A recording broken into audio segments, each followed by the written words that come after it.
Now, the question comes along then is like, how seriously are the people, that 50 plus 1% of Trump supporters, how seriously do they take what Trump says about all this shit? Because he has some insane, crazy stuff. And let's not beat about the bush. But I think at some point, and this is, I've been trying to figure this out with myself. Why am I less afraid of him now than I was 8 years ago? It's an important question because objectively I'm being told by the data and by history that he keeps up in the ante and that this time around there will be fewer checks on him.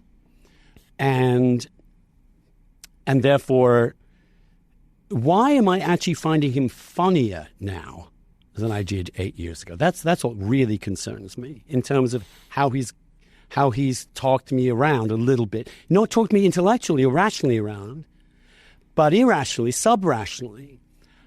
When I saw him dressed up as the McDonald's dude with the fry and saying things like "not touched by human hands," he's becoming the sitcom character that has catchphrases that I kind of like to see come on as a guest star every week.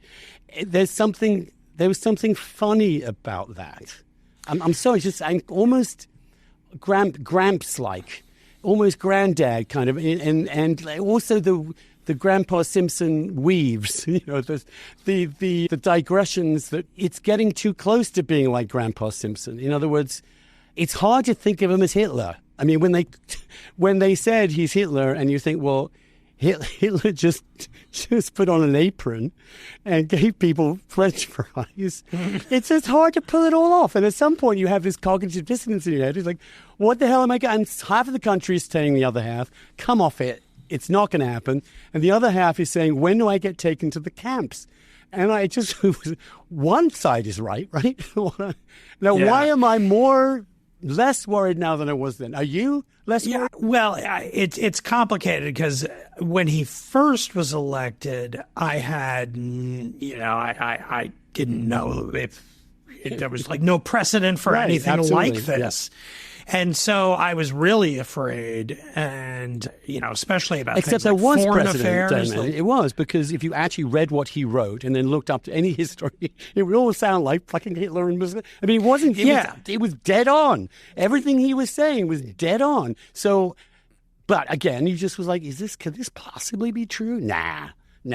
Yeah, I mean, so at the very beginning, I was very worried about him, and I remained pretty concerned throughout his first administration.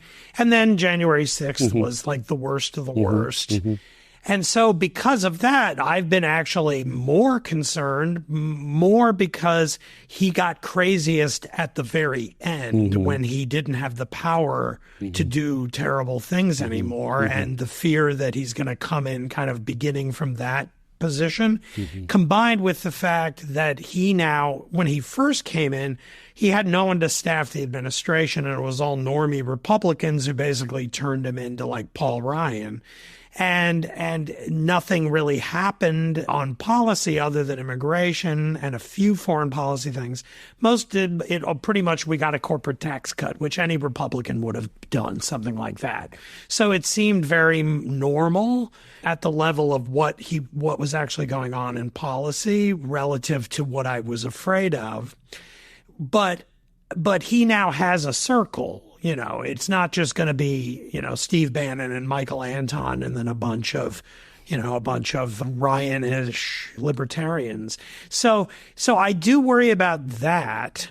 And then, the fact is my worries about Trump have very much evolved into something that is far more like a symbiotic dance of doom where it's not just Trump alone who's dangerous. It's Trump and the left. And what we saw in 2020, not just from Trump at the very end, but from the unrest in mid-2020, really worries me. And I've said this in a few Substack posts, and I'll just give you the brief kind of what I consider worst case realistic scenario for Trump 2.0 in the White House. And that is He tries to do what he's promised he's going to do. He's got Stephen Miller there promising on Twitter every day to do it, which is he's going to deport.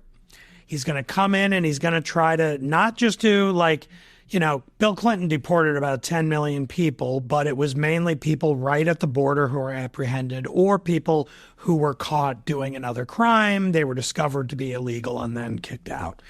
He wants to go in and actually find people whose only crime is being here, and doing that is very disruptive, very Gestapo-like in its imagery.